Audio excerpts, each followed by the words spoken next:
Hello everybody and welcome back to the T.H.O. Movie Reviews Podcast, the show where we bring you passionate, honest, and insightful film criticism. I'm your host, Bennett Campbell Ferguson, and I am here to review, let me do the whole shebang since it's so long and lovely, Star Wars Episode 8, The Last Jedi. Yes, there's still an episode of the title, no matter how much Disney tries to banish the memory of the prequels.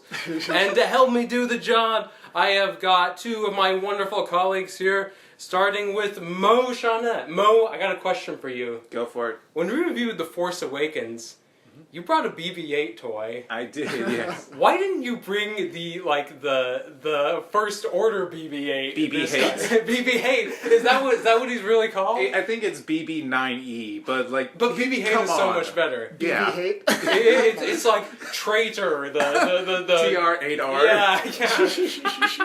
I don't know if they made that, but I got the BB-8 because I was working at Barnes & Noble at the time, and I could get it for half off, and that thing was like $70 half off, so I'm not dropping money on another one. I hear you. Your logic is sound. But I'm here, Merry Porgamus, one and all. Let's get into this. And to all a good night. And to all a good Jedi Knight. That was terrible. I'm sorry. And also here we have Patrick Belin. Mo and I saw this just a little while ago, but Patrick, you saw this at 11 o'clock last night. Are you vertical? Yes, just barely. I'm feeling a little sand people-y today, so on that note. That's a porg noise, right? Could be. Because you kind of got the wing motion here. As you know, with these reviews where some of us see the movie the day of, I don't prepare any questions. I just fly by the seat of my pants like Poe Dameron, awesome. blowing shit up in his X-Wing. Never tell us the odds. Never tell us the odds, especially when we're reviewing a Star Wars movie. I'll just start with the most basic question, and before I do, yes, we're going to do spoilers. So if you don't want to hear spoilers, stop listening to this in 5, 4, 3, 2, 1. Luke and Snoke die. So yes, the most basic question. Let's start off with Patrick. What did you think of this movie? Well, so I've had more time to think about it, so it's not as raw as you guys' opinions probably, but going back in time to 12 or 1 p.m., 1 a.m., whatever, what time I got out of there, I was overjoyed, I'll be honest. I gave it an instant, overwhelming 4-star review. I had some problems with it, but they're mostly minor problems. But yeah, I enjoyed it. I haven't gone as far as to rate it, as far as in terms of all the, in relation to the other 7 Star Wars movies. I'm not sure yet where it ranks, but as a film by itself, I really enjoyed it. The best part for me, well, I'll have you guys give your initial reviews first before I get into any of these, because it's going to trigger more conversation in those areas anyway. So. All right. I want to hear what you think the best part is, though, later. Okay. But Mo, what about you? I'm trying to come up with a clever intro, but honestly, I'm just going to come out and say it. I loved it. I had the time of my life at this movie. I am well aware of its flaws. I'm well aware that there's a lot of pacing issues. There's a little too much jokey joke kind of stuff in it. But overall, I had a blast. This is the kind of popcorn feature that this is my bread and butter. This is my thing. I loved it. I had a hell of a time. You know, I was just thinking, the last popcorn feature that you got to review was Justice League. So this is quite. This is a happy place. We don't need to bring that negative energy here. Don't need to bring in the JL word. We're all. This is a safe place. This is a safe place where we can be happy and joyous and not think about Henry Cavill's disturbing lack of mustache. Oh my gosh! Yeah. So what was your initial reaction to it? You know, it's, I mean, certainly, I came into this with a lot of no pun intended, hope. But, you know, I didn't like The Force Awakens that much, although, you know, I've seen it plenty of times, and, you know, I think it's better than I initially gave it credit for. But I have always liked these characters. I've always liked Rey. I've always liked Finn. I've always liked Poe. You know, I think they're worthy heirs to the Luke, Han, Leia triumvirate. And for a lot of this movie, I enjoyed it a lot more than The Force Awakens. You know, it just, especially because The Force Awakens to me felt very beholden to a New Hope, and not just in the sense of, you know, like capturing the spirit, which is great. I love, you know, the cheesy wipes and whatnot. You know, I love that kind of thing. But in terms of, you know, kind of like, we have to have a Death Star trench run, we have to have a droid carrying an important message, you know. And The Last Jedi doesn't feel like that. You know, it sets its own pace. That said, I never felt as enraptured as I was meant to be. I mean, I certainly wanted to love it, but I kept thinking about why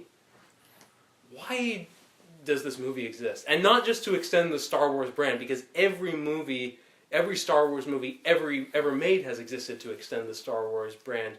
But I feel like there has to be more than that. You know, A New Hope, you know, is a story about a kid who leaves the farm and becomes a hero. The Empire Strikes Back, it's about that kid, you know, finding his, you know, view of good and evil breaking down. Return of the Jedi is about him, you know, taking that even further and daring to see the good, you know, in possibly the worst human being in the universe. And what I was missing with The Last Jedi, as charmed as I was, and there was a lot of it that really engaged me, I just didn't feel like there was an idea that really fueled it. And so my thing is that, like, yeah, there was stuff like, oh, you know, Poe learns not to be such a daredevil, you know, the rebellion survives, but it felt a little programmatic to me, and, you know, but I'll get into that more in a bit. Let me just interject there, and then kind of co-opt your opinion here. I just have a feeling that The Force Awakens was burdened by history, whereas A New Hope was not. Yes. A New Hope could just introduce the whole thing, and audiences could just take it all in, whereas audiences going into Force Awakens, you know, had all kinds of expectations, and I think that was very difficult for someone like J.J. Abrams to manage. Oh, but he absolutely. did okay.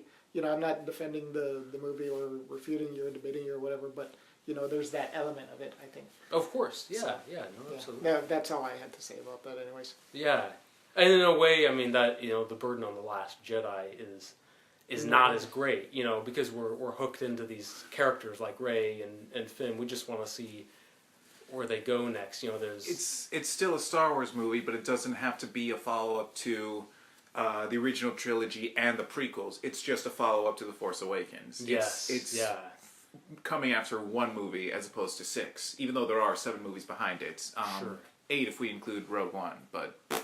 I don't That's know. how I feel about Rogue One as well. I don't know if you guys did a media blackout prior to seeing the movie tonight. I was weak. did you? I consumed all kinds of TV spots like they were heroin, and I shot them into my veins. I saw bits and I don't have cable anymore. I just watch TV through Hulu, but they had spots for it playing all the time. But anyways, so all day today I was kind of gauging audience reactions to this one, and it's extremely divisive. You know, this is interesting because I mean, the critical response has been fabulous. Yes. It was tied with Empire and Rotten Tomatoes, It's and got then like 95 on Rotten Tomatoes now. it's unbelievable, yeah. And I looked at the audience score, Yes. and I mean, you know, my own feelings aside, I am shocked that, I mean, it was as low as it was when I last checked, which was 58%, and to be honest, Wow. yeah, I know, I don't understand why. I really don't, because it just, I don't know. I have a crackpot theory about that. Okay, go ahead. So what I said earlier, one of the strengths of the movie for me was that it took bold creative decisions, and I think one of the biggest or boldest creative decisions that they took with this movie was that they allowed Rian Johnson to make it his own movie. And I think, and going back to my crackpot theory, is that I think a lot of the longtime Star Wars fans are not too happy about that. They wanted more of a George Lucas creative style to it, which I thought this film kind of moved away from that and Rian Johnson, pretty much made it his own movie, and I thought that was really great. But obviously, a lot of audiences in the Star Wars fan base didn't like that. I find it really funny. I mean, Star Wars fans, and I say this as a proud Star Wars fan droid, so I'm a part of this phenomenon. But I sometimes feel like we're sort of impossible to please. If it's too close to Lucas's original vision, then we whine about it, not taking chances. Right, exactly. If it takes too many chances, then we were like, blah blah blah, that's not Star Wars. Exactly. Exactly. I'm different. Me hate different. Yeah. But I mean, let's run with this. Patrick, you bring up Rian Johnson making this its own. What do you think of this, Mo? Like, what do you think of how the style of this trilogy is changing and evolving? Like I said earlier, there's definitely more of a jokey vibe to it. It doesn't take itself super seriously, and and for me that works better. There's this one. When we were walking out of it, I was talking to Ben. I compared this one to this movie to Lord of the Rings: The Two Towers. Because like that, it's kind of this awkward middle part of the story. Yeah. And it's got some really great highs, but it's also got some stumbles along the way. And so that kind of jokey tone, that's very different than what we've had. We've seen the opposite end of the pendulum. We saw the trilogies, which were so self-serious and so high-minded. But this one, there's jokes. There's the weird aliens all around. We saw where blue milk comes from. Yeah. Blue milk origins. Yeah. T.H.O. That's the next Star Wars movie, is Blue Milk Origins. And that tone, and it's not just that tone, but it's the way Rian Johnson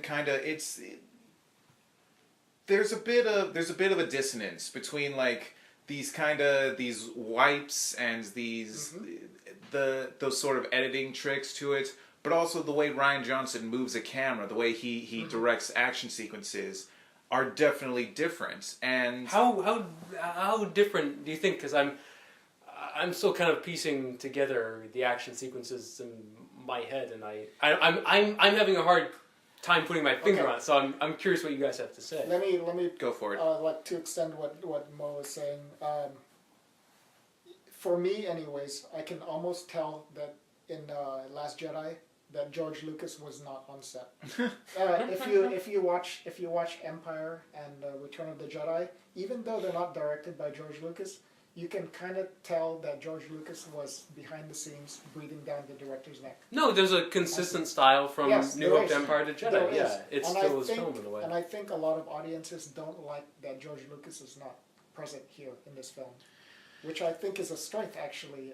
And I think like Star Wars fans in general, and correct me if I'm wrong, they just have a weird relationship with George Lucas in general. No, absolutely. I mean, it's kind of like on the one hand, there's the whole idea with the prequels. It's like he destroyed our childhoods. I mean, I didn't experience that because when the prequels are coming out, I was young and not smart enough to realize they weren't the coolest thing in the world because of Darth Maul and Jango Fett. Here. So I had a very different experience with the prequels, and so there is this resentment, but at the same time, I mean he created this world. This all comes from his head. He wrote and directed that first film, without which none of this would be possible. So there's a weird it's kind of like a religion where you're like worshiping this deity, and yet you resent him for some kind of reason, and yet there would be no religion if he wasn't there to worship. I mean, it's I mean, it's a little fucked up. It is. As a creative storyteller, I have a lot of respect for George Lucas, but as a filmmaker, in my opinion, he's very B-movie-ish. He's He's inspired by Flash Gordon. I mean, you know, he absolutely has know. technical chops. He can work with these state-of-the-art special effects in a big bad way. And that's not nothing. There's something to that. And I think he has, looking back on it, I haven't watched the old movies in a while, except for just whenever the original trilogy comes on Spike TV when I'm back home with my parents and they have cable, and it's like, oh, this will occupy time for 10 minutes or so before the next commercial break. But it seems like he comes up with ideas, but he doesn't have a lot of follow-through. And that's something that a lot of other people, they pick up the stick. You know, I've never read anything from the extended universe, but people seem to love that stuff. And it's because they took these general ideas that he had of where the Jedi came from, where they went after the trilogies, and ran with them.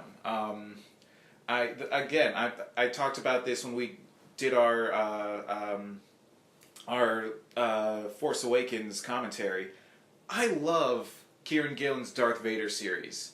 And I finished reading it since then. I finished reading his run. And it's so brilliant, and it fits so well in the universe, but it's taking these like little ideas and blowing them up to bigger size. So we have this whole...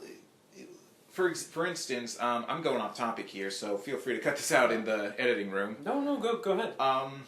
We have the side characters of BT and 000, who are the droids in this story. And they're literally designed to be the evil versions of R2-D2 and 3PO. And one of the things that comes up is like the fact that droids are more or less slaves. Like, they are built to serve a function, and David Fincher said that, you know, he said, he literally said, I quote, "I always viewed Star Wars as a tale of two slaves." You know, he viewed it as R2 and 3PO stories. Yeah. But sorry, go ahead.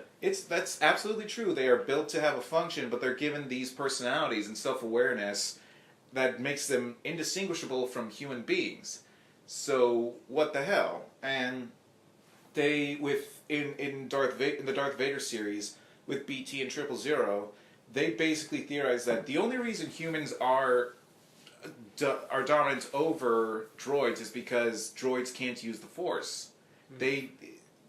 They can't use that power to rise up and take over, because if they could, then they would. And that's the kind of stuff that I think George Lucas and the people who wrote after him did best. Like, that synthesis. Him bringing in these grandiose ideas and them starting to question it, starting to run with it. So we're going to talk a little bit about Rian Johnson's directing style and what he brought to this, and I want to hear from you guys because I mean, Johnson's made 3 films. He's made Brick, The Brothers Bloom, and Looper before this, and also, as you mentioned a while ago, Mo, you know, he's directed famous episodes of Breaking Bad as well. But I mean, in terms of his films, what unites them is, I think, an obsession with film noir. You know, Brick is a detective story, kind of a Humphrey Bogart movie set in a California high school. The Brothers Bloom is a con man tale, and then you have Looper, which is kind of tech noir, like the Terminator, you know, sci-fi noir. And I guess, like, I mean, maybe some of that noirishness is here in The Last Jedi with, Benicio del Toro's character, you know, being kind of that shifty, you know, back alley type who the detective has to, you know, make a deal with or whatever. But I had a hard time discerning Johnson's touch in this, if you know what I mean. But it seems like you guys felt, you know, his personality in there. So I'm just curious, like, what struck you guys that was unique? Let me kind of summarize my take on this. I've had a little bit more time to think about it, and, you know, also judging by some of the fan reactions. Let me to crudely summarize it this way, and I'm sure a lot of people will disagree with my analysis here. It's as if Star Wars, the previous 7 episodes, always had this sort of serial B-movie Flash Gordon-esque style to it. And I think creatively Disney was telling what Disney is trying to communicate with this movie is that they're moving away from that, and they're trying to go into a more mainstream fantasy sci-fi style. And I think that's kind of like it's difficult to stomach if you're expecting it to be that way, how it was previously. Can you talk a bit more like specifically about that? Because I feel like it gets tricky because Star Wars was very much inspired by B movies and serials, like hence the the episode thing, and then you have Star Wars creating the sort of the status quo for a lot of modern fantasy and sci-fi. Guardians of the Galaxy, cribs from it, and it's certainly not the only one. So I'm like, what do you think is like kind of the essential difference? So there's obviously there's a lot going on in this movie, but if I were to like narrow it down to one simple example to bring it to the ground, the very beginning scene. Yeah. Where it continues from Force Awakens after Rey hands Luke Skywalker the lightsaber. Yeah. Where in Rian Johnson's style, Luke flips it over his shoulder like it's no big deal, and that seems on the surface that's actually really an irreverent thing to do. Whereas Absolutely. if you were to have George Lucas direct this movie, it never would have been that way. And to go back to the different styles, I felt like the George Lucas style takes itself very seriously, whereas what Rian Johnson is doing here is the film, the content doesn't take itself all that seriously. There's a lot more levity here. Okay. In terms of being, the screenplay was a lot more palatable in terms of mainstream sci-fi fantasy, whereas there's a very distinct tonal shift. I mean, I've read comments on the internet where some Star Wars fans were thinking about walking out of the film because they didn't like it. It was just too different for them. They didn't like it. Well, I want to speak to this because this is fascinating. I think certainly the prequels were very serious, but the original trilogy it balanced seriousness with jokiness. Mm-hmm. But I think, but I do perceive the difference you're talking about, and I think it's a very intriguing one. It's a pretty distinct tonal difference, actually. It is, and I think, and you guys can tell me if you agree with this or not, but I think the difference is between a dramatic movie that has jokes and a movie that very consistently tries to undercut the drama with jokes. Like it makes me think of like Thor Ragnarok. Anytime Thor says something mildly serious or important, like something will fall on his head or something, to kind of bring as you put it, some levity to it. So I mean, I almost wonder, Lucasfilm, Marvel, their Disney stablemates. I guess I feel a little bit of the Guardians of the Galaxy Avengers flair in this, and Yeah, which is and that goes to what I was saying. They're trying to push Star Wars into a different style, like making it more a mainstream sci-fi fantasy movie. I can see that. It's and I can see where that would turn someone off, because it's when you got big ideas like this, when you got these grandiose sci-fi ideas of the Force and of lightsabers and spaceships and all this stuff, audiences can sometimes be turned off by that, and so that's why the Thor movies, they do lean heavily on the comedy, because this is weird stuff, and if you say it with a straight face, it falls apart. You gotta have fun with it. The difference is we know what to expect from Star Wars. We know to expect that kind of weirdness and that kind of out there stuff. So kind of acting like you don't take it as seriously, that can be a turnoff for some people. I get that, and I get the tonal shift. I'm still on board with it, because again, this is my kind of popcorn movie. This is my jam. So I get the complaints. I get what they're saying. And there was another one that I just read and just talked to you guys about, but that would be quoting someone else's critique. So you can do that. That's good. That's good journalism. It's using sources. My source. This is a critic named Donna Dickens. If you want to go look up her stuff, she is very funny and very insightful. So go check it out. And she talks about why she disliked The Last Jedi, and I get what she's saying, but I'm not 100% on board with it. And her main complaint was that it doesn't take enough risks. It doesn't see its own ideas through. So the two big examples. The first is they bring up this idea of balance a lot, and it's definitely there. They bring up the idea that Kylo Ren becoming strong and becoming as powerful with the Force that he did. That's kind of what allowed Rey to become the same thing. And as a side note, if I hear one more person say that Rey is a Mary Sue, I'm gonna. Oh my god! I am so tired of that shit. Okay, let's make one thing clear right here. There is nothing behind those comments saying that Rey is Mary Sue. There's nothing behind those except misogyny. Except misogyny. That's all it is. Luke Skywalker blew up the Death Star with his eyes closed, and you're going to say she's a Mary Sue. Yeah. Anyone who holds that opinion is basically exposing themselves as a pure misogynist. And absolutely. That's really not right. I could not agree more. I mean, it's disgraceful. It's cloaking the fascism and of the First Order, in the kind of the nobility of the resistance. Right. Yeah.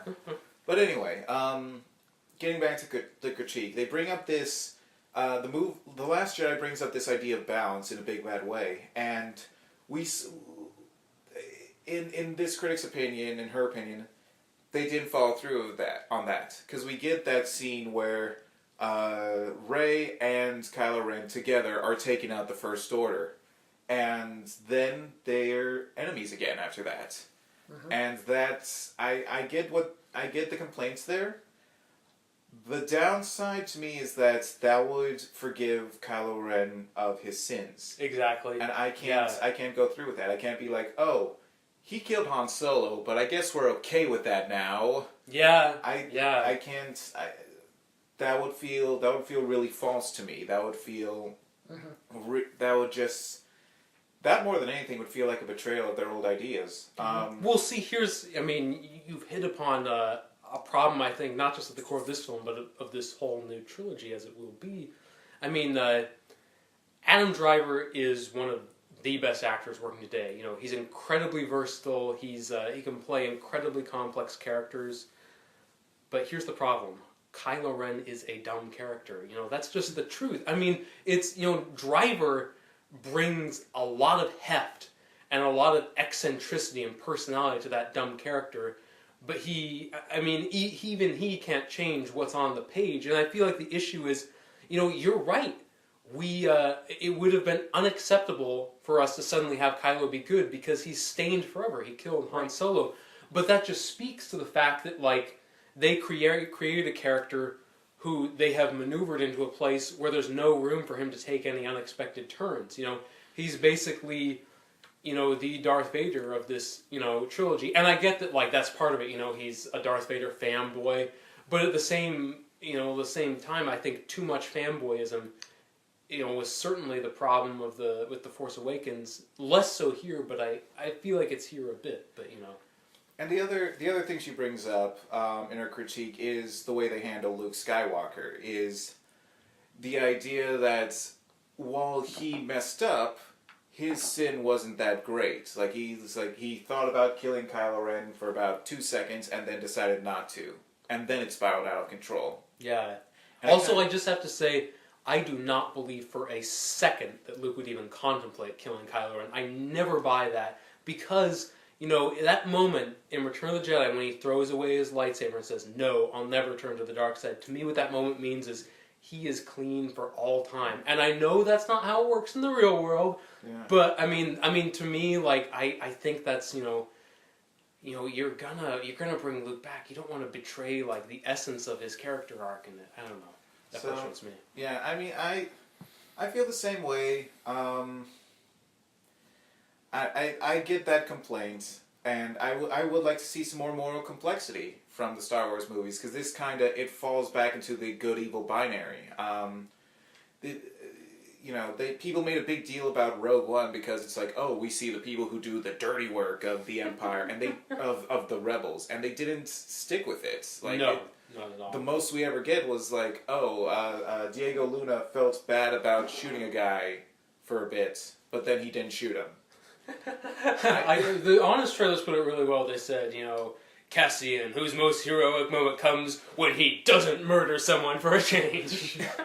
So, I would like to see a Star Wars movie that does explore that kind of that gray area, and I know, I keep hearing the phrase "gray Jedi" come up. I assume that's a thing that came up in the expanded universe. I think it's a new thing, but yes, yeah. But Well, going back to this light-dark binary, I like that you brought that up because I feel like in this new trilogy, I feel like Disney is trying to move away from that dark-light binary, which is why they're also moving, stylistically, they're moving away from this Flash Gordon style directing because they want the Star Wars films to be more, and going back to my predictions for the next movie and this entire trilogy as a whole, I feel like they're kind of moving beyond this light dark binary, and that another which would also feed into what Luke Skywalker was saying about the Jedi must end, and that the Sith are possible because of the Jedi and vice versa. But it doesn't acknowledge. It doesn't feel like they go deep enough in acknowledging the inherent problems of the Jedi, like just the facts that their regressive nature, that's what made Anakin Skywalker turn evil. They made Darth Vader. He is a product of their creation. Sure. Luke brings it up in the movies that Palpatine ascended while the Jedi were at their most powerful. I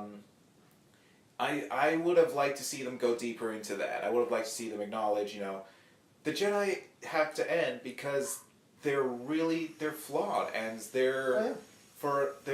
are for an older time, and they couldn't adapt and change, and that's why they died out. And so now, and this is getting into theme and commentary, which we'll dive into in a bit, I'm sure, but that's why we need Rey as both the Last Jedi and the First Jedi, as the one who's going to rebuild the Order, who's going to bring it into a new age and make it relevant for a new universe. Go ahead. Well, I mean, I want to speak to a couple things here because there's a lot of really interesting stuff that you guys brought up. I agree that there's been an attempt to move away from the good-evil binary, and in fact, it's been a very long-term operation because really it began back in The Empire Strikes Back, and came arguably to even fuller fruition in Return of the Jedi.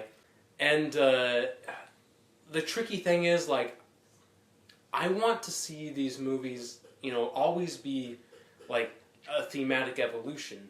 I always want to see them going to new places. And I mean, even though this movie was less predictable in The Force Awakens, a lot of it, it feels like a lot of, stuff is from the same playbook. You have a scene that's basically the climax of Return of the Jedi, and, Kylo Ren deciding to kill Snoke, I mean, it just, it doesn't feel like enough of an evolution, and I think partly that's because, it doesn't go into those questions, about the Jedi Order that you talked about, Mo. Although I would say I never want it to go too deep because I kind of I don't necessarily want to think too much about the political realities of the Jedi because it's they describe them as a religion here, but in the prequels they also worked for the Republic. Yes. So are they a military church operation? and state? Are they a military operation? What is what? But the bottom line is this is a fairy tale, and you want it to be primal and you want it to be elemental. You do want it to be nuanced. You want it to explore complex ideas, but you don't want to kind of take this into a Christopher Nolan territory where if we have, ninjas in the 21st century, we have to, like, explain how, well, they were there, burning London to the ground in ancient history. But, sorry, what were you going to say, Patrick? No, that was just a side comment anyways. But, no, go ahead.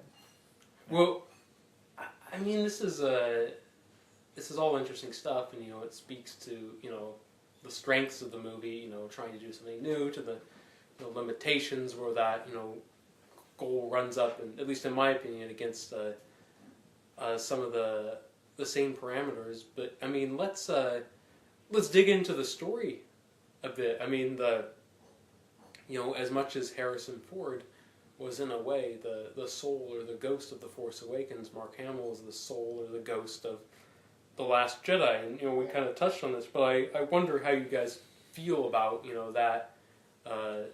that whole plotline, how they handle Luke's evolution. Let me just put a little spin on the story. Since it's called The Last Jedi, we're talking about that. So my spin on this is that I'm seeing some religious undertones here, and that the Jedi, the old Jedi Order to me, or if I want to think of it in religious undertones, is they're almost like the Catholic Church, and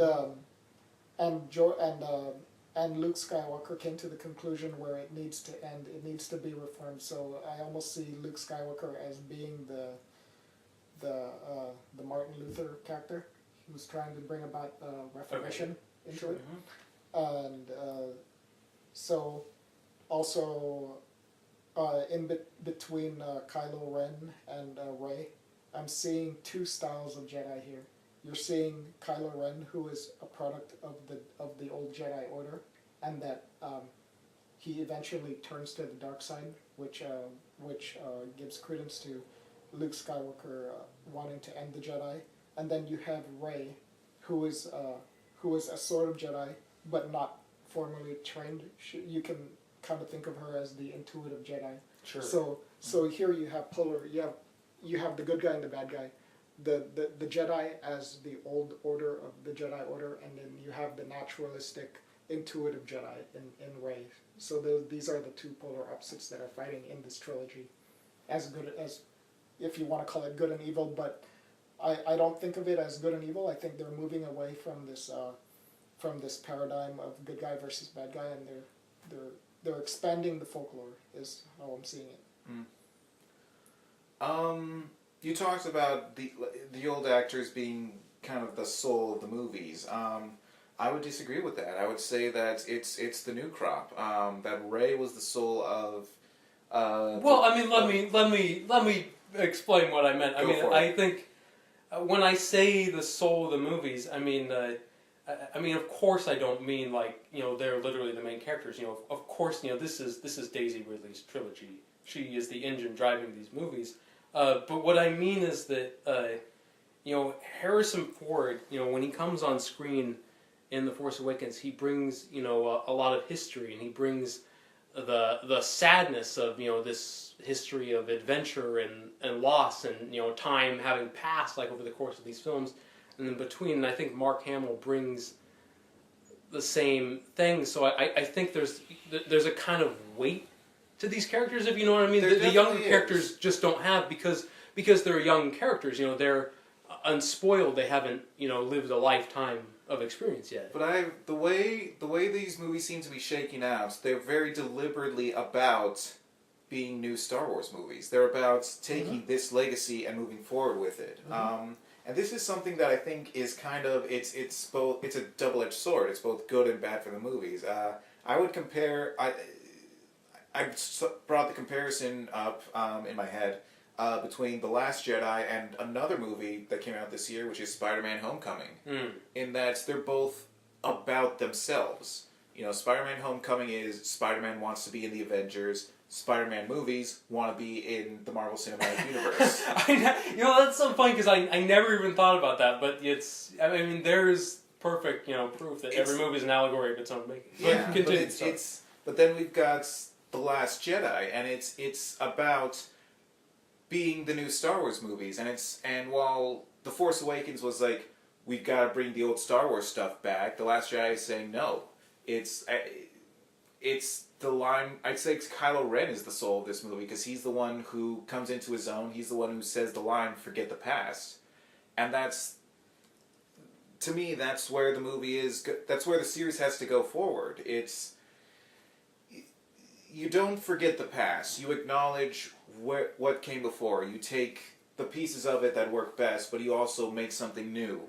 You don't adhere exclusively to the legacy of the old. You forge a new one.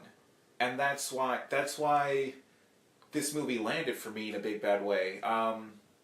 Because like that last shot of the kid who's telling stories about Luke Skywalker and who's inspired by the Rebels, but it's not just Luke Skywalker. It's Rey and Finn and Poe and Rose and all these new people. They are his heroes, and that's a commentary on the audience. There's all these kids out there who maybe they've never seen the old Star Wars movies, or maybe they only know them as like, those are my dad's movies, or those are my granddad's movies. But these are theirs. The new trilogy belongs to a new generation. And I am ecstatic about that. I love that. Because I don't want every movie to just be a rehash of someone else's nostalgia. Right. And I mean, there's definitely nostalgia in these movies, no question. But it's not, for as much as it's for the age Star Wars fan, it's for the kids too. Star Wars are kids movies. I know that's heartbreaking for a lot of people to hear, but they are. Yeah. Well, I mean, I think I don't think they're just kids movies, because that's like saying that Sleeping Beauty is just for kids. Any fairy tale is timeless. It's transcendent. You first hear it when you're a kid, but it belongs to everybody. Yeah, ultimately. I'm not saying it's trying to be exclusionary by any means, but the goal of these movies, besides obviously to make money and to tell an interesting story, but it feels like it's less to be comfortable to an older generation and more to be inspiring for a new one.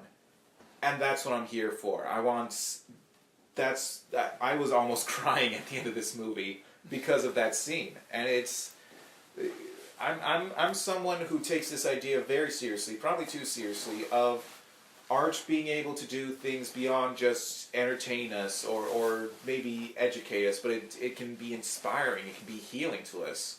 And this movie is like, we're trying to do that. We're trying to inspire these new Star Wars fans, and if the older fans like them, good, awesome. We're happy to have them here. We're all fans too, but these are for the kids, and you can like them if you like, but they're not here just to sell back nostalgia. Mm-hmm. They're here to forge something new, and to me, that is wonderful. I love that. I'm here for that. I think it was always inevitably going to evolve this way. I mean, the day that I saw the headline that Disney bought Star Wars, the writing was already in the wall. How could you not see that they were going to move away from George Lucas's vision? Absolutely. That's like saying every Star Trek TV episode and movie has to be Gene Roddenberry-esque, which they were not, right?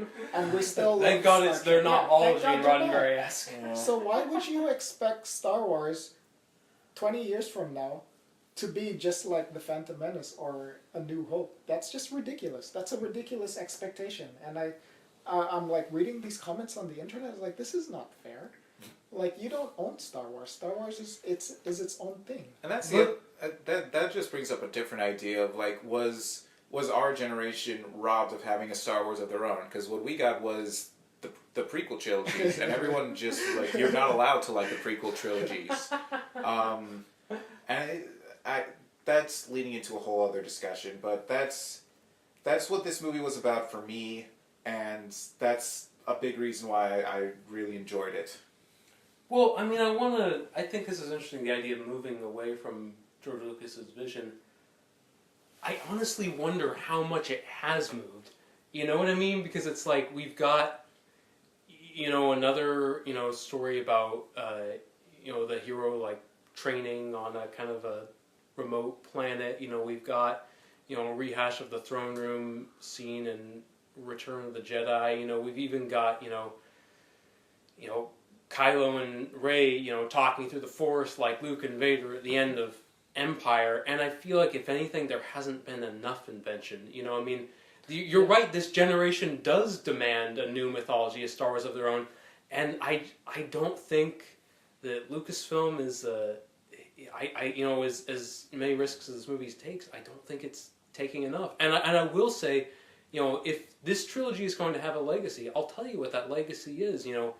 It took Star Wars, which essentially Princess Leia notwithstanding was a story about white guys and their white guy issues. Yeah. And it put Daisy Ridley in the driver's seat with Oscar Isaac and John Boyega and Kelly Marie Tran in incredibly pivotal roles, and that's extraordinary. I think that the power of that cannot be discounted. But at the same time, I feel like something that powerful deserves, I think, a better story. A story that goes beyond what's been done before, and doesn't kind of jump through the same hoops, I guess, and that's where my frustration lies. I'm wondering if that's what's going to end up happening in Episode 9. I hope so, because they kind of have a clean slate since they kind of crammed Return of the Jedi into this one. but the downside is that we have J.J. Abrams directing again. I like J.J. Abrams. I'm not here to trash him explicitly, but it rarely feel he's a very accomplished technical filmmaker, and he's a great mimic. But I don't know how much there is to him as I don't know what his soul is. I don't know what ideas he loves to sell beyond, hey, remember this thing. So maybe it'll take some risks, maybe it won't. It is an interesting choice, right? Because it's supposed to follow up what Rian Johnson was trying to establish here, and what we know of J.J. Abrams is Force Awakens. Yes. So we're gonna have to see Force Awakens or the Star Wars, the new Star Wars movies. Very different J.J. Abrams with Episode 9. It has to be. It's an interesting thing. I'll always have a lot of love for J.J. Abrams because that 2009, Star Trek is one of my favorite films of all time. I think the death of Kirk's father, I think that's one of the greatest and most moving scenes ever put to film. I guarantee you, had there not been that scene, Chris Hemsworth would not be the star he is today. But at the same time, he has been so hit or miss. You look at Super 8, you look at The Force Awakens. J.J. Abrams, I think he does have a lot to offer, but I think he has a lot to learn as well, and maybe a break will have helped him. But This is a huge project for him, Episode 9. Yeah. Especially following up what Rian Johnson set up here. Well, and the interesting thing is, Rian Johnson was developing, The Last Jedi while, Abrams was still going, so he was able to, tell Abrams, I don't want you to put BB-8 in the Falcon at the end, I want you to put R2, so he can be reunited with Luke, I doubt, Abrams had the time to tell Johnson those kind of things this time around, because, Trevorrow was still there, and, it's a delicate procedure, no question. Yeah. I think so. They're still in pre-production right now, aren't they? They're still writing, I really hope things don't go sideways from here, considering Carrie Fisher's death and replacing Colin Trevorrow, because they're having to make up lost ground now. Yeah. But this is the advantage. We were talking about this off camera while we were eating dinner. One of the advantages that these movies have is that they're not being made at the same time. So, yes. So it's not this domino effect. I know I said I didn't want to bring up Justice League, but when Justice League was starting shooting a week after Batman v Superman, and then the reviews came in and everyone they were clearly going for this one tone that was going to be the same, but then it turned out crappy. Warner Brothers decided it was more important to keep their release date and not go through the trouble of hiring a new director than to address the audience's concern. Yeah, but then you look at something like the Star Wars movies; they're running like a well-oiled machine, and part of it is that it's not all happening at the same time. That if something falls up short, if something doesn't click right, there's not a domino effect. So we were talking about there's moments in in The Last Jedi that do feel like they're direct responses to The Force Awakens. And this is like I don't think this is the case, but it very much feels like The Last Jedi was made kind of to rehabilitate Kylo Ren's image. Yeah, I can see that. Yeah, and I by the end of this movie, I actually thought he was a compelling villain. I'm interested in him. Yeah. I want to see where it goes.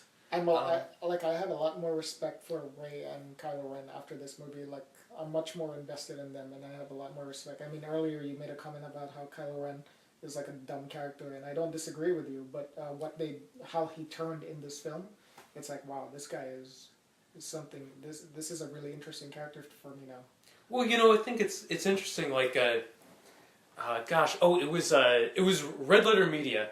Mm-hmm. They did a kind of a takedown of The Force Awakens, and they did a supercut of everyone saying, get that droid, and they're saying, everybody's talking about the droid, and they said, no one wants to have sex in this movie. I mean, and it's like, when you think about it, like sex is a very big part of Star Wars. I mean, what's Luke's motivation? He sees the hologram Princess Leia. She's beautiful. Of course, sadly not knowing. Princess Leia. I mean, exactly. and it's like, I mean, We get a little bit of that with Finn, but yeah, a little bit, but not much. And ever since, but there is some of it in these new movies, contrary to what Red Letter Media thinks, and it's started, the moment Kylo Ren grabbed that guy by the neck and said, "What girl?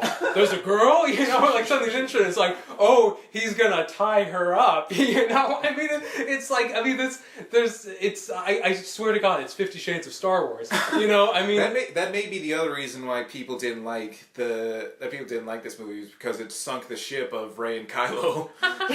maybe, and I mean, in all seriousness, and this is something I admire about the movie, actually.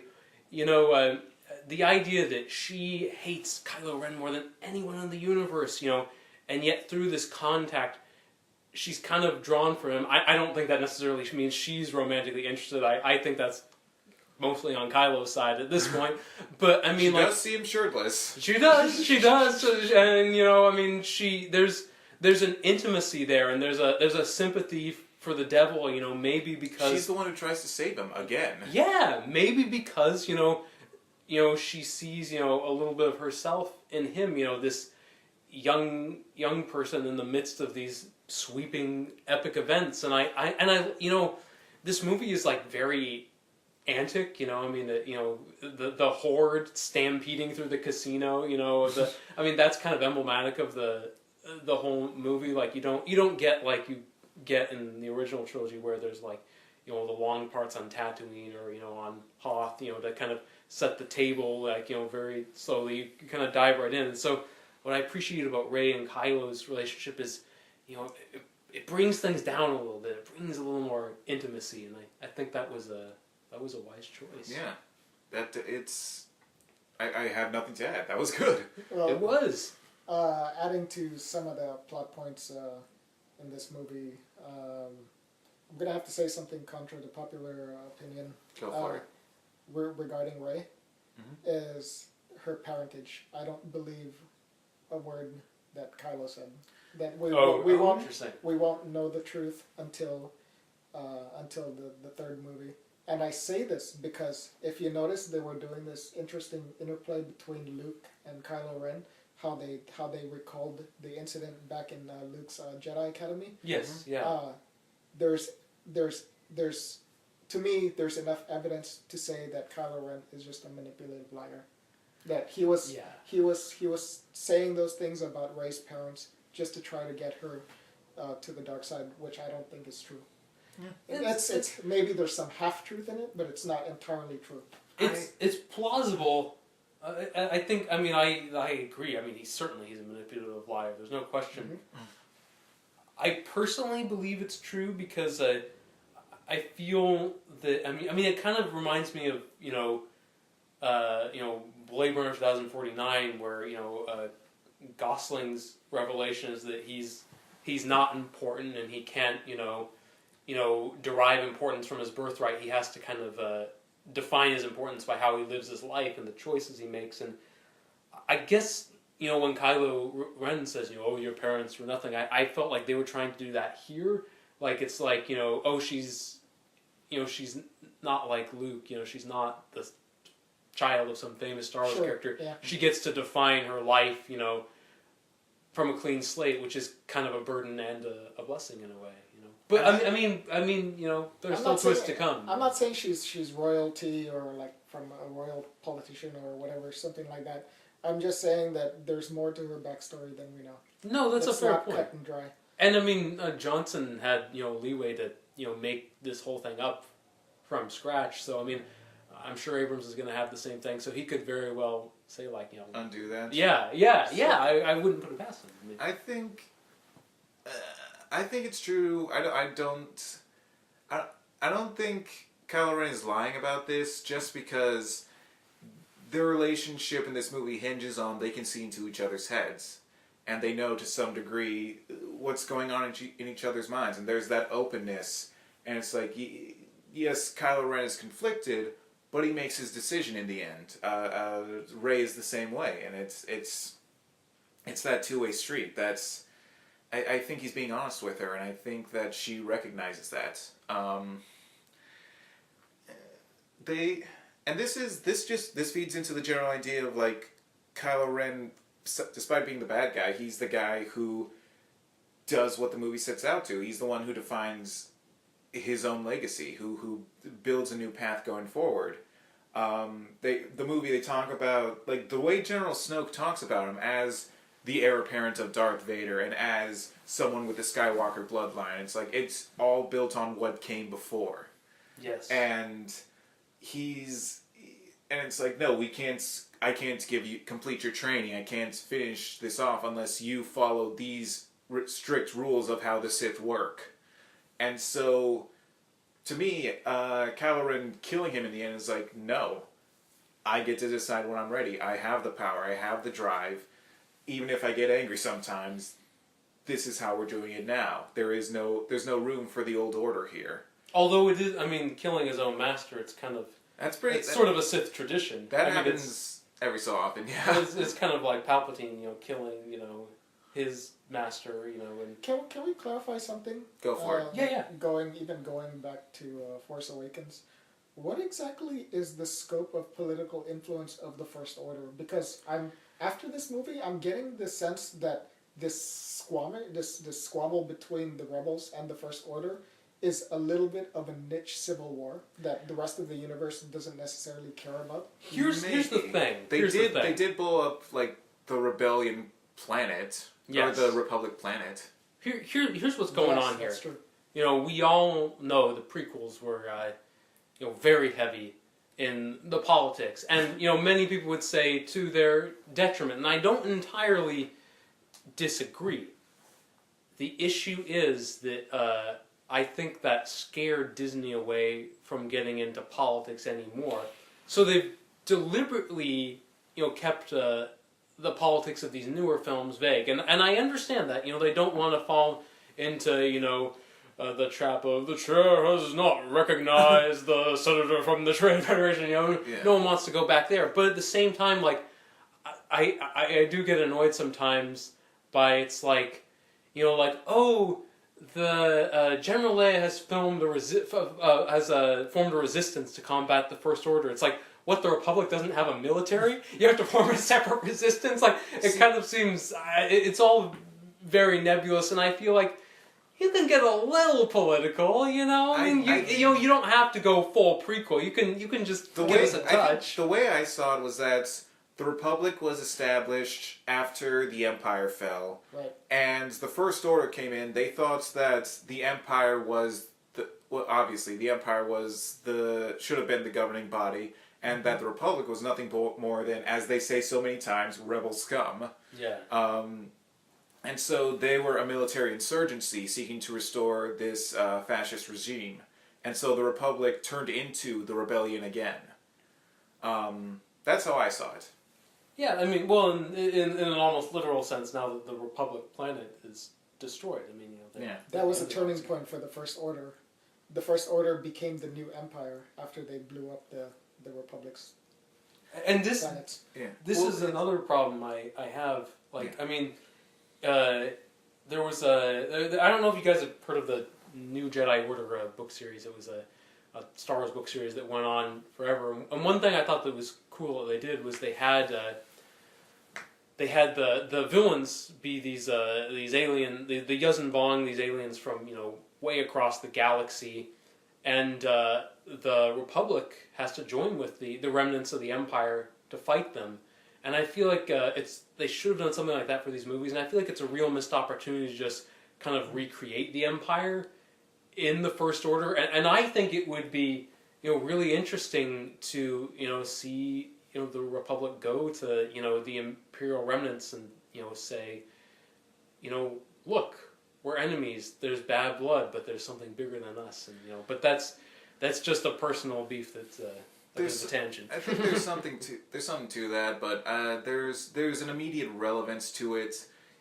No question about it. You're considering absolutely right. we live in the age of the alt-right, where white supremacy and neo-Nazism is now so not just a fringe element, but kind of in the middle of everything.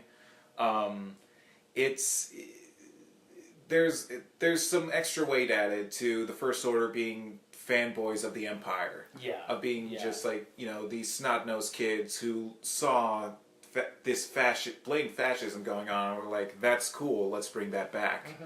Yeah.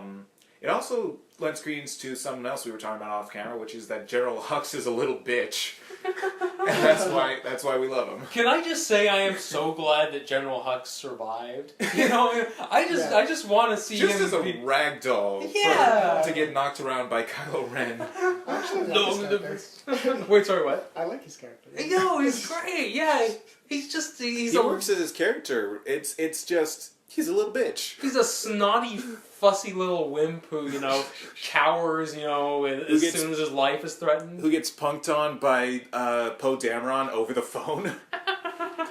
Which that was a very good bit. That was a very well written comedic. That was so good. My other comment on the plot points was I thought it was important for Kylo Ren to kill Snoke. Yeah. In order for that character to evolve, there was only one logical conclusion, that he was going to kill Snoke. Yeah. Because there's no way that Kylo Ren was going to step up. Well, that Snoke was just going to disappear. Right. And have we gotten any answers as to who Snoke is? No. And that has always bothered me. Like I was thinking like, okay, Darth Vader and the Emperor died. The dark side is dead. Like who is this Snoke guy? Like how does he learn the dark side? It's kind of like he's just there all of a strong. And if and how tall is he exactly? Because some of the angles made it look really confusing about his proportions. Yeah. Sometimes he looks huge. Sometimes he looks small. If they're selling the idea that there's balance in the universe, then one can imagine he kind of came in at the same time as Luke was coming into power, so he's Luke's counterpart. I could see that. Yeah. That would make an interesting spin-off movie. I'd watch that movie. I appreciate, by the way, that they killed Snoke, because now, I mean, we got, as I keep whining about a Return of the Jedi throne room scene here, but at least we don't actually have to get that in the Return of the Jedi of this trilogy. Right. So, I mean, this is more of a blank canvas, which can only be a good thing. I feel like this movie really wipes it clean for the movie. Yeah. Like, I have no idea what to expect now. The stage is set. They just got to bring it on home. Yeah. I mean... And we're going to end up back on Endor, parting with Ewoks. I would almost be happy if that were true. But it's really interesting. Like, I mean, the original trilogy is many, many things. It's a big sprawling ensemble story. But, I mean, kind of the spine of that story is the story of Luke Skywalker, the story of how a boy becomes a man. I always imagined that, maybe this trilogy, since Rey is the focal point, is really going to be about how a girl becomes a woman. And, I mean, I wonder, what that journey is going to be like, because I can't really tell based on this film. I think, the Force Awakens like established very clearly how her journey is different than Luke's, because Luke didn't have kind of those moments when like Finn basically underestimates her because like, oh, she's a damsel in distress, she needs my help, and then not so much. So it's I don't know. I'm curious to see like where she's going to go going forward, because she doesn't emerge from this movie the way Luke emerged from The Empire Strikes Back, kind of beat up. Like she seems very, very ready, very set. But there's definitely that moment, the disillusionment. Just sure, yeah, definitely with finding out where she comes from, finding out that Luke doesn't even believe in the Jedi Order anymore. Yeah, and just there's no guide. There's no one there to help her go to the next level. So she's on her own. She has to forge her own path. Yeah.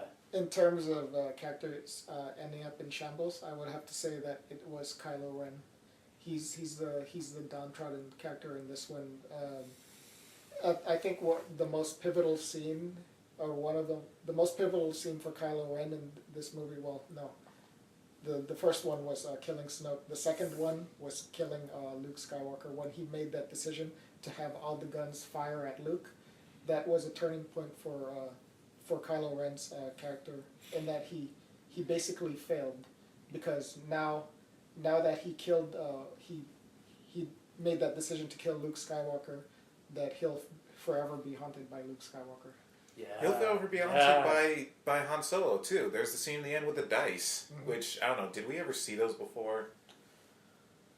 I think they were in the original trilogy, but I don't remember them looking like that. I don't think they were gold. Honestly, I don't care, because the effect works well enough. It's we get the idea. It's that line. If you kill me in anger, I will always be with you, just like your father. Right. I don't think we'll get Han Solo as a Force ghost, but No. I don't think so. I wouldn't be surprised if Hamill returned in the third movie as a Force. Oh, absolutely, yeah. Yeah. I think he will actually. If anything, if they do the rewrites following Carrie Fisher's death, I wouldn't be surprised if they used Luke Skywalker Force Ghost to kind of fill in those plot holes for Carrie Fisher. No, it would make sense. Yeah. Okay. Yeah, absolutely. Because they have the same impact on Kylo Ren, I think. Yeah. Because Luke Skywalker is basically Ben Solo's adopted dad, almost, or like uncle adopted dad, but they have that same relationship going on. And I was right about Kylo Ren not pulling the trigger. yeah, he wanted to kill Leia. Oh, yeah. No, it was. Yeah, I agree. It was never going to happen. I mean, it was. He's not that cold. He's not going to kill two parents. So it's interesting in that there's he's not a bad guy in the traditional sense. He's like a really conflicted bad guy. Yeah. What would you compare it to? Like I'm trying to think of another movie that had similar characters like that. I mean, I don't know. Like, for me at least, I think there's something similar to.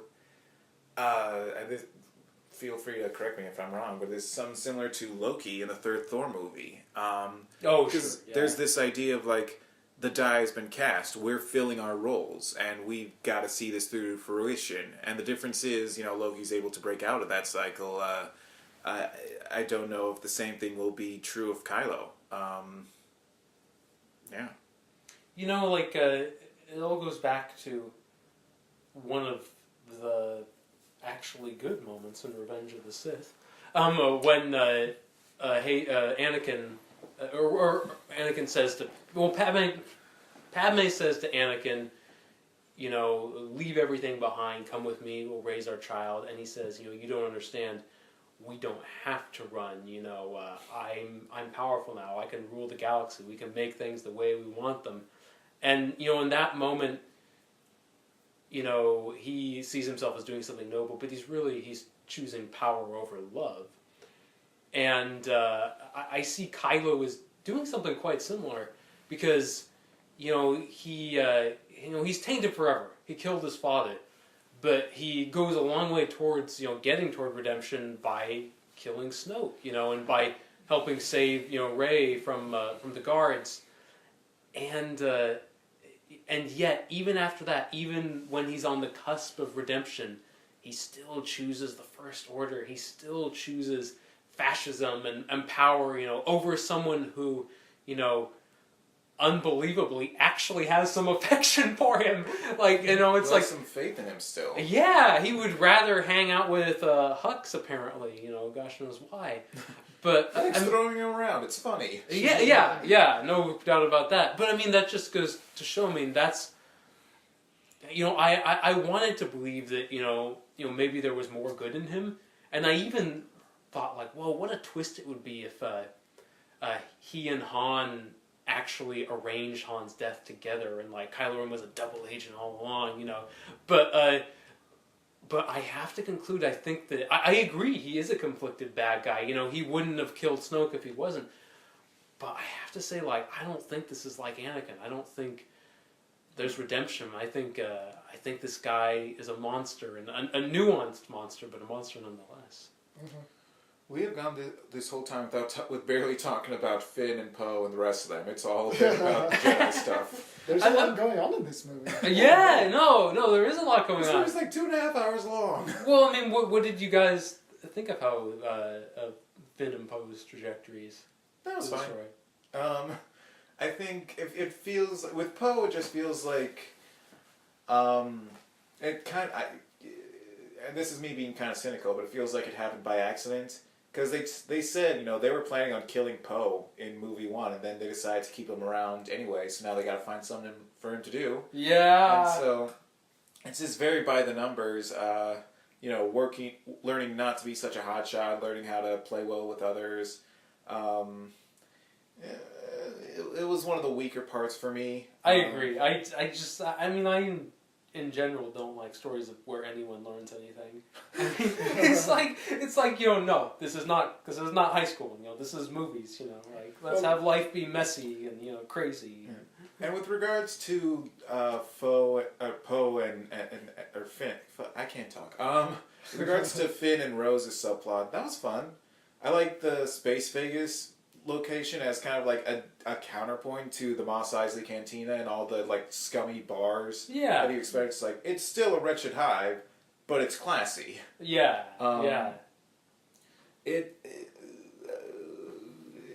The final fight with Phasma felt like that's a lot of alliteration. That felt kind of disappointing to me. It was a little perfunctory. In as much as she's just here to fight and then presumably die. I like to imagine she's coming back, but I don't think she's dead. We didn't actually see her die. We just saw her fall into a fireball in an exploding ship. As far as we know, there could have been a floor there, and she just rolled away and ran. Escaped the dying ship. I was back in the third movie. I feel like you could have, if this was going to be that moment, you could have saved that for movie 3, but. I was a little. I do kind of wish we could. We got to see an eye, but I wish we could see Gwendolyn Christie's face and see her, see her put some pathos in there. But if she's the Boba Fett of this series, then we never see it. And then, that's true. That's a fair point. But also, Boba Fett sucks. So that's a whole nother podcast. I will not apologize for that. Great. Boba Fett did nothing but stand around and die like a bitch. That's what makes him so great. He's this stoic, silent presence, and it's funny to watch him die. I love that he dies in the most ridiculous, embarrassing way possible. Han Solo accidentally hits him. So do I, but that's mostly because all the Star Wars fanboys go crazy over him. He's like, no, he did nothing. He did nothing, and he was killed by a blind man. Here lies Boba Fett. Well, to be fair, he got a lot of good play in the expanded universe. I'm sure he did. And he got to say one of the greatest Star Wars lines ever. The Sarlacc found me somewhat indigestible. Whatever. Well, I think it would be good to have Phasma back in the third one, because I think she's already intimately linked with Finn's character. It would be strange for her not to come back. But it feels like their story is done. He's able to beat her, and that's it. There's nothing else to it, really. Seems like this like I don't think they quite fleshed it out enough, but it seemed like at least the intention here was that Finn goes from, he still wants to run away to kind of fully assuming his place in the Resistance and, taking out Phasma as kind of affirmation of that. It's I don't him know what you guys being a hero. Like, they the first time Rose meets him, she's like, "Oh, you're a hero of the Resistance," and he doesn't entirely believe it, and this is him being like, yeah, he's gonna step up and he's going to be that hero that people expect of him, that people think he is. Yeah. Also, Rose was great. I'm glad she didn't die. I thought she was dead for sure. I was gonna be pissed off if she died. Honestly, I thought Finn was gonna die, and I was. It's an okay death for him. I was gonna. I was kind of wondering about that too. Yeah, in that scene. Yeah. I'm like, oh. Yeah, they had the kind of like noble death music going. Legit tension, man. Yeah. Let's see. Is there anything else we need to cover? Or Yeah, there's a couple of things. Go for it. Going back to the style, the directing style stuff. I felt like John Williams didn't have too much of a role in this one. The music seems in the previous Star Wars films, I felt like John Williams' score played a more prominent role than it did here. Yeah. I don't know. I have to. I'll watch the movie again and see if that's actually true, or maybe I just wasn't paying attention. I mean, I think part of that is the only new theme that I could make out was Rose's theme, and it was a little generic. I thought, I mean. Secondly, if I were to single out another more specific gripe, was I'm kind of mixed on the political angle that they're playing here. I felt like we talked about politics earlier, and to me, as far as the Star Wars style is concerned, I always felt like politics in Star Wars was pointing to classical politics, as in ancient Greece and Rome. Like the classical stories, and I felt like in this one, they were imbuing it with more contemporary politics, and I'm not sure that really fit. It seemed a little off to me. Like, I'm not sure that contemporary politics applies to the Star Wars universe. It just seems kind of weird. Well, remember when the originals came out? It's 1977, and we're still in the Cold War. We've just gotten out of Vietnam. Yeah. Which we're not the heroes there. We weren't we weren't the victorious heroes there. And so you have a movie where I think part of the reason why I didn't come up with this idea. Part of the reason why it hit so hard was because for a whole generation of people who were disaffected by it, it's like, here's a story where where you can recognize the bad guys by their big black costumes. They're evil, and they want to destroy people, and they're fascists, and we don't like them. Here's the good guys, they're plucky, and there's not a lot of strength to them, but you know what? They've got heart, they got spirit, and they can win this. And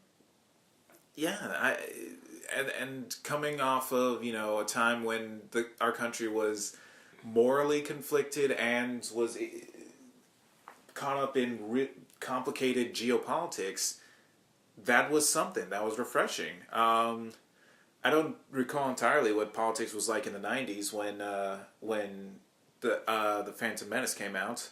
But now, but coming into the 21st century, again, there's the comparison of the First Order and the alt-right. And I think that's it gives it more weight. Again, I've said all this before in this podcast, but it makes it stick around better. It makes it more relevant without feeling too cheesy or too forced. I guess the one scene that I have a gripe with is when Benicio del Toro's character was talking about the arms deals and like how they're selling to the good guys and the bad guys. Because to me that strikes me as a very modern trope. Like a post-war, like a military-industrial complex type of trope. Yeah, this is kind of weird. I can see that, and that also builds into the idea of balance. This sort of like there's no good or bad stuff idea that they bring up but never follow through on. Well, it's funny. Like I appreciated like the idea that that scene was trying to bring a different perspective to Star Wars lore, but at the same time, like I felt like in some ways it didn't quite follow through. You know, like I felt like they kind of like they It was opened like that. tucked in. Yeah, It was just kind of like randomly added. That wasn't not really necessary. And they kind of opened that. That doesn't affect Benicio del Toro's character at all, or how the others see him. Exactly. I feel you could have cut that out. Yeah, I think I would have preferred it if that was cut out. You know. And they open that can of worms and they close it right back up again. Yeah. And it kind of reminded me, like, I think you're right, Patrick. I think it is, like, kind of, you know, an attempt to be relevant and modern. But it took me back to Fantastic Beasts and Where to Find Them, a movie I have got a lot of beef with it. Oh, yes, and, yeah, Mo too, I know. Mo, for our listeners, go back and read... Mo's piece, I think it was called Disappointus Totalis. Yes. Yeah, it was really good, and you even got some problems that I didn't even think of, and I thought of a lot. But you're welcome. It's true. But the thing is, like, Fantastic Beasts like does all this stuff where it's like there's a kind of like vaguely post-Trump vaguely progressive social critique, but it never feels like well thought out or defined. Like it feels very much, it's just trying to seem relevant. It's not trying to do anything specific. And I think this you guys, what you guys are bringing up about the whole Benicio del Toro thing, that's kind of doing that as well. Like, yeah. And I mean, it's like if he was there to kind of make things seem a little grayer, it's like, well, he just turned out to be a straight up bad guy. The end, he's perfectly okay. Like, they play him off kind of as like the puckish rogue, like they meet him in prison and he breaks out of jail like it's nothing. And then it's like, oh, he's perfectly willing to sell out innocent civilians to save his own skin. Yeah. Or not civilians, but like innocent people. Like he's willing to betray the good guys, and not just our main two guys, but everybody. Yeah. Just to save himself. It's like, no, he's the bad guy. I know he's like, oh, I don't think of that good guy, bad guy, binary morality or whatever. It's like, those are made up words. I'm over that idea. And it's like, oh, good and bad are just social made up constructs. That's immature, man. Yeah. If those are made up social constructs, then, like, what do you call Snoke? I didn't see any redeeming qualities in that weird, weirdly shaped head. I'm going to go off on a tangent here. So feel free to cut this out because this has barely anything to do with anything. This is just my mind's blah. Yeah. There's a comic I read called "They're Not Like Us," which is kind of like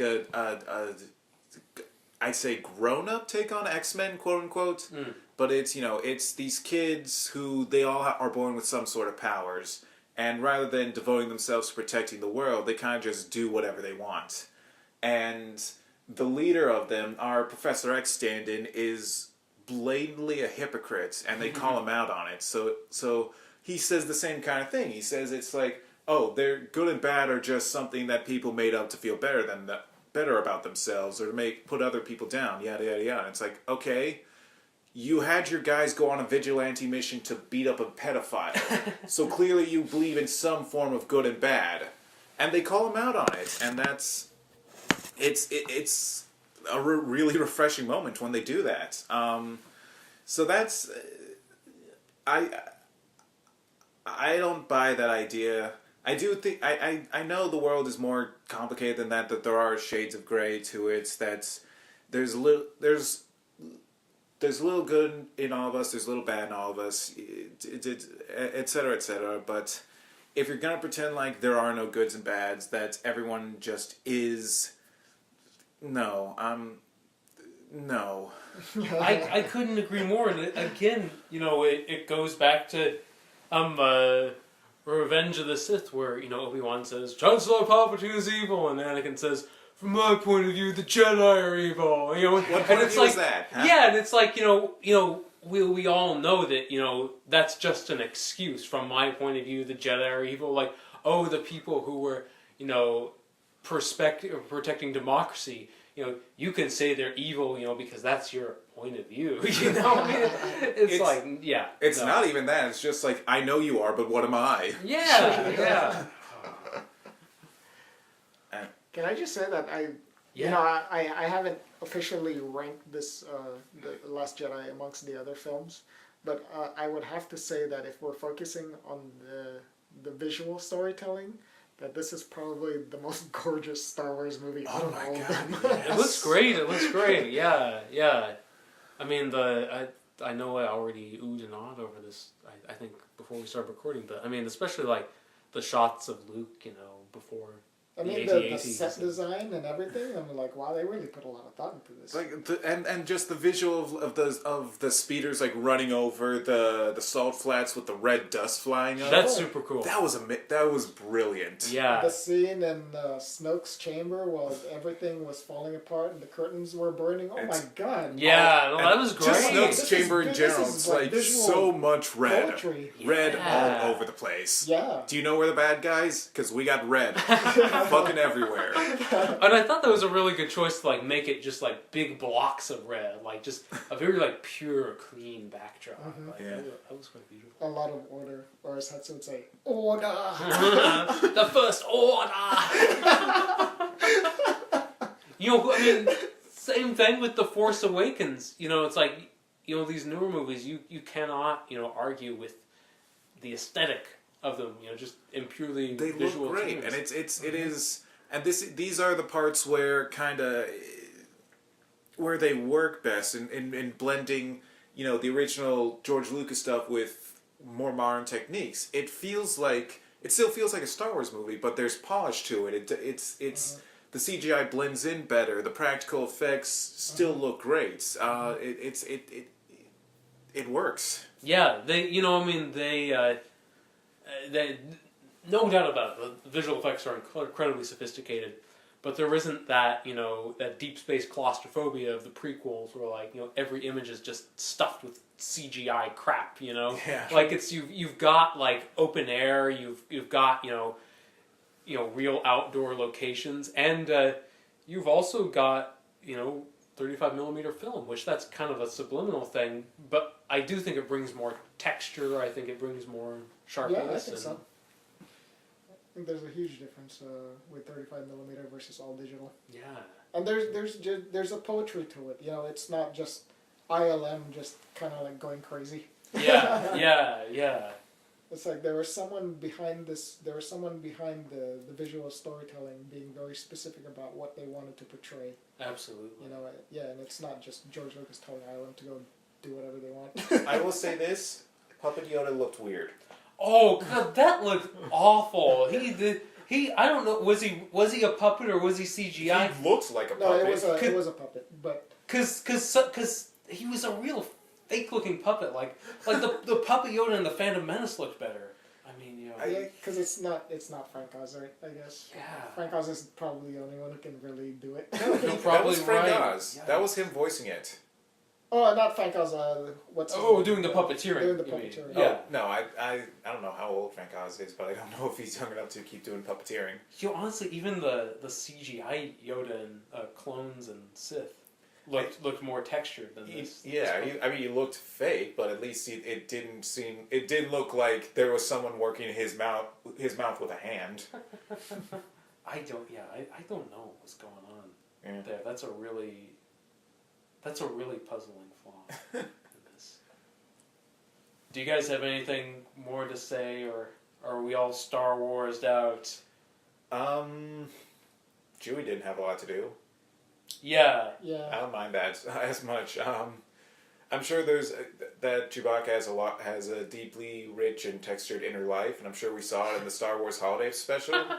But I don't mind that. I'm trying to think of any other areas we didn't cover. I liked this little bit of symmetry of it, where we see in the beginning from Billie Lourd's character, we see her looking up and seeing the dreadnoughts and the Star Destroyers fly in from the ground, and then at the end with the little kid, we see him watch as a starship flies away amidst a field of stars. Oh yeah. And I liked that symmetry. That's all I got. Well, one thing that I read a lot of today was a lot of Star Wars fans didn't like the treatment of Luke Skywalker. I would have to be the complete opposite of that and think that I really enjoyed what they did with Luke Skywalker's character and showed how he matured and aged over these years since we last saw him. And also, I thought Mark Hamill did a very good job playing Luke Skywalker in this one, the aged Luke Skywalker. Yeah. If anything, I would have to say that it's his best portrayal of Luke Skywalker, actually. You did a great job. Yeah. Yeah. I guess since we're on the topic, I will criticize one thing about how they handled Luke, and I think unlike some fans, like I don't really have a problem with Luke's particular trajectory in this because it makes sense. He starts out being disillusioned, and he by the end he regains his faith that good can be achieved, and therefore he dies in peace. I think that's very workable, but I guess we go through hell and back with Luke in the original trilogy, and I just again, I know life is not like this, but I always would have liked to think that after that celebration on Endor, like he's complete and he gets to die happy. And doesn't have to die with, a new version of the Empire rising, that he can die like feeling like he's accomplished something and history isn't just repeating itself. And again, I know like that's realistic, but I want something a little more hopeful, which is why, the more I think about it, is as much of a delight as it is to see like these wonderful actors reprising their characters, I almost wish they'd done what Joss Whedon actually said they should have done, would just start with a clean slate, just start with just the new characters, so we don't have to, deal with thinking after that celebration on Endor, Han and Leia's marriage was kind of on the rocks, things got a little tricky because they had a problem with their kid. It's like, no, that's just sad, I don't want to go there, that depresses me. Something I just remembered, we never learned Luke's third lesson. We only learned the first two. And that's that the Force will be around without the Jedi, and that the Jedi were hypocrites.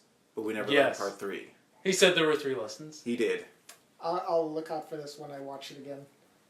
But what I have to say about Luke Skywalker, he's very much the tortured hero, right? I mean, he's gone through a lot. If you think about it, at the end of Return of the Jedi, he wasn't able to redeem his father, and then he had to kill him. And then the second tragedy. No, he was able to redeem him, though. I mean, not so much. He was able to save him, but not redeem him. We didn't redeem him fully, but I mean, it was the Emperor who killed Vader. I mean, I think I guess I see what you guys are saying in terms of that. Vader saving Luke doesn't undo all the damage he did. Yeah. So, sorry, continue. But anyways, as a tragic figure, I think the more tragic thing for Luke Skywalker was losing Ben Solo to the dark side. Yeah. I think that was the one that really, really, really killed him. I think, which is why he had to run off to that island to kill himself, basically. I think it hurts him, seeing his life's work essentially totally undermined. This links back to one of the criticisms Donna Dickens made. It's something I agree with. Because we never see exactly how Kylo Ren fell to the dark side. We just know Snoke did it. That's the general idea. But Luke's failings is summed up as just that one moment. That is where the epicenter of his shortcomings are. And it would be a more interesting story if it was spread out more like that. If we see him try to be a classical Jedi Master and see that fall short because of the flaws in the Jedi Order. They bring up that idea, they commit to it, but they don't follow through on it. We see him in the middle of the movie. with Yoda, they destroyed the old Jedi texts. And that's the clearest signal that, they weren't working, but we don't get the specifics of why.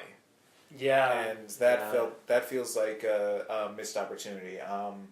I get the sense that maybe they'll explore that more in probably not episode 9, but at some point.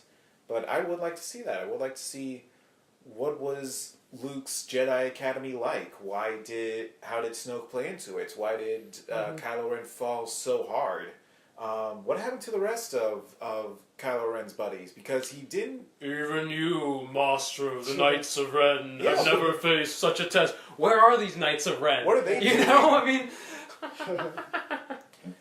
I think more will have to be revealed. I think it's just a part of their character arcs. Yeah. Because Kylo Ren and Rey are the main characters here. So. You know what? We came away from The Force Awakens with questions, so here we are again.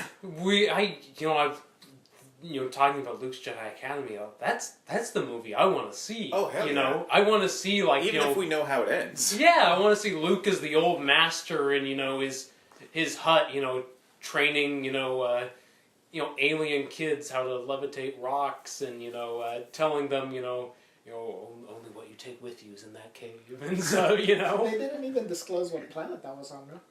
No, you're absolutely right. Yeah.